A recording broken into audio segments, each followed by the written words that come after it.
Hello, and thank you for choosing ProspectX. Today, I want to do a video covering the Reports tab. The Reports section is very important, especially from a business standpoint, because this is how you're going to be able to see your metrics, your KPIs on the team, see how everyone's doing, see if there's any room for improvement, and just be able to kind of take data and see kind of what we can deduct from it. But I got here by going to the Reports tab here on the bottom left. We'll see that we have multiple tabs listed up top. We have reports for our CRM, our data management, Skiptracing, website, and campaigns. Let's start with CRM.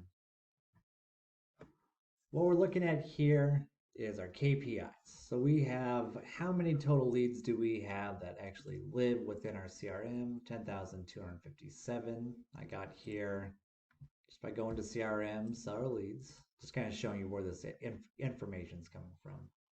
Out of those total leads, I have almost 7,000 new leads.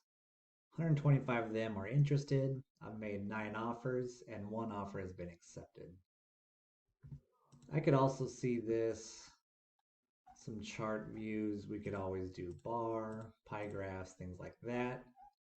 And this is really great for visual people so they could actually see kind of how many people have they been in contact with, or how many offer attempts have actually been made. This section here is for our transactions. Of course, that'd be found CRM transactions. We can see how many deals we have in the pipeline. Shows we have 31. How many of those are unassigned? Out of the assigned deals, how much there is. Of course, since there is none assigned, there will be 0. And the closed revenue. Just always kind of important to note, this is a test account, guys. So if numbers aren't quite looking right, that is actually intentional. I'm trying to kind of do things to find maybe a better way to work our system. So just as a side point, you are able to choose which transaction manager you want to specifically look at and then sort by date. So that'll kind of give you more up to or more accurate representation depending on what you're looking for. So let's say I'm looking for just ProspectX in the month of December. How has he done? 8 deals in the pipeline, 8 are unassigned. We also have our transactions KPIs here, so we could look at all the transactions we have and kind of where they are at. So let's say we're looking at 1785 East University in Tempe. Go Sun Devils. We could come over here to actions, view, and this gives us just a bit more pertinent information on this transaction. Any field that has been entered will automatically be copied into this report. So if you see things that are showing empty, if I had just actually gone through the transaction and filled these sections out, they would show.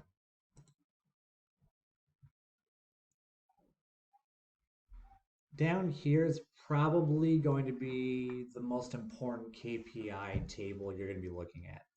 This is how you're going to be keeping track of your seller leads, your transaction managers, your disposition managers, your seller lead managers, that kind of thing. So we have a quick note, our KPI details, just like a little tool tip to give you some more info. How do we actually come up with these numbers and where do they actually come from, right? So we can see call attempt and seller leads. We get 3 per hour. And I will actually show you how all of these are actually entered into this table for you to then be able to break it down a bit more. So you're seeing that ProspectX testing has 21 call attempts, 7 offer attempts, 5 contacted, 2 offers made, 6 were interested, 17 total opportunities. Here's a percentage lead to opportunity, how many contracts they have, the closed deals, closed revenue, offer to contract, and then of course how many total assigned leads there are. Let's show you how people will actually be interacting with this. So I'll be testing from ProspectX testing, just so we know. And I will come into the CRM. So your seller lead managers will want to be able to get credit for their call attempts, their offer attempts, if they made any contact, things like that. And this is how they would be doing that. They come into a seller lead, they're working the lead itself. Let's say they made a phone call. I could generate that call. It's coming to my personal number here. I won't answer, but we see this pop-up comes up. It says, please choose the contact attempt type from the following. I could choose call attempt, contact, or offer attempt. And that's these here. So I could say, okay, I made a call attempt. I wasn't actually able to get in contact. No worries. I have these preset SMS or emails that I could send out. You'll see some text here. I'll show you just real quick where those live. That's here in settings, and they're all listed. So if I do contact attempt, here's my call attempt. Email and SMS, that's what we'll actually fire off when we submit those. But let's say your lead manager still wants to get credit for this call attempt, but doesn't necessarily need to send anything. He could just click don't send. If we come back here, I will update this. I'll choose ProspectX, and let's say I'm just looking for today. I could see that I've made at least the one call attempt, and I've probably done a couple other just through testing today. But let's move this from 3 to 4 in the same seller lead, okay? So if I need to, if I don't want to actually generate that call, I could always just come up here and click call attempt or offer attempt. Let's actually, instead of moving that to 4, I'll just move this from 0 to 1 under offer attempt. So I'll click offer attempt. I'll say I don't need to send anything. Don't send it. I'll come back in here.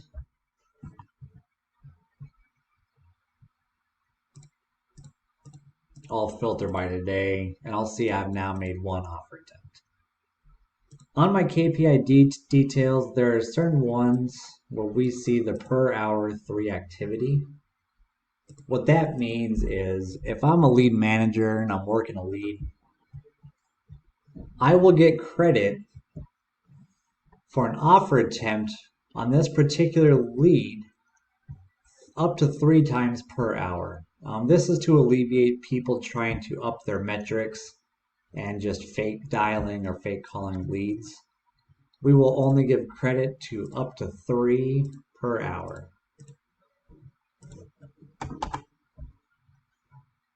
But that is virtually the, let's see here, up.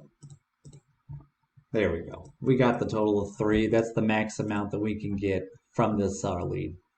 Me as a lead manager, if I want to still show my offer attempts go up, I'll just work other leads. You know, I could now work this one 3 times in one hour and actually get credit on my KPIs.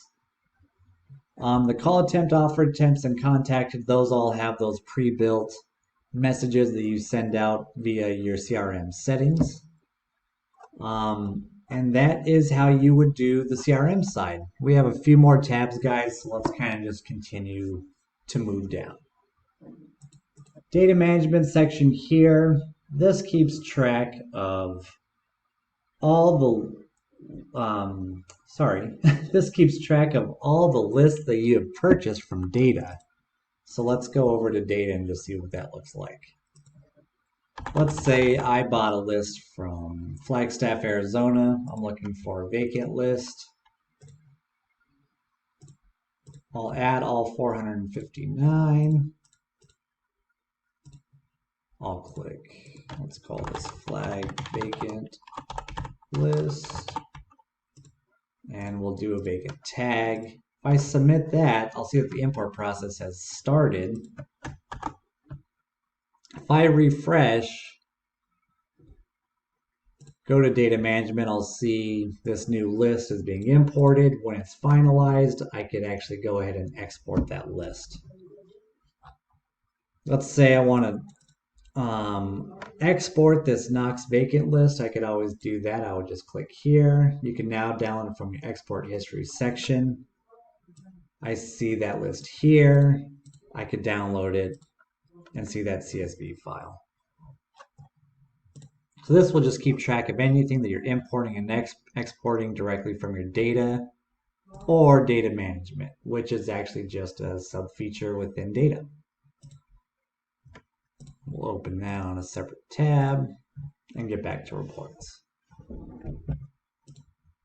So that's your import export from data management, KPI, and now here's your skip tracing. This keeps track of how many orders you've submitted, what was the total amount you've actually skip traced, how many hits have you had, and what's the total amount spent so far. We can filter this by date, and if need be, you can choose the custom range and actually just choose the dates that you wish. We have a graph to kind of give you a visual idea of what you're looking at here. So I could see on the 7th of December, I skip traced 1,101 records and I spent $9.82. Just kind of give you an idea of how to read this. The next tab is website. This is pretty simple, straightforward. If you are subscribed to the websites module and you've actually created a site, something that looks like this, we can keep track of the visitors, the leads, what's the visit time, and how many of the percentage was actually done on mobile. You can just keep track over which websites you have and how many leads have been generated from this site. If there are any, which I have no up and working sites, I just have a couple test sites, you will see them come in, how many visitors per day, that kind of thing. And you will just have another way to visualize how many people are accessing your website, how many leads you're generating from it, that kind of thing. Excuse me. The last tab we have under reports is campaigns. This is actually really helpful as well. You have your list of campaigns here. Let's say you have, a sign on a billboard sign on a road, and you have a phone number attached to that. You have leads being generated from that campaign. You can keep track of anything and everything that's happening within those leads, those campaigns, how many leads are being generated from it, kind of thing. So you can choose the specific campaign or sort by all. Of course, choose the date range. This one is unique because we can actually see the all-time lead count. If we need to be able to run like an end-of-year KPI, we could do that for our team to just see how our campaigns are doing and if they're actually generating any leads for us. Here again is just kind of a visual, a graph that you could just kind of get a more visual view of it. If you choose the campaign, that'll change this as well. But yeah, guys, that is the reports section. Sorry this video went a bit long. There is a lot of information that it does cover. I think as a business, if you master your KPIs and reports and are able to give good feedback back to your managers, that will really help them improve their use of the system and how they are kind of interacting with leads, trying to get the ratio of how many leads have I contacted versus how many have I actually secured a contract with. So hope you guys found this video informative. Thank you so much for tuning in. We hope to see you soon.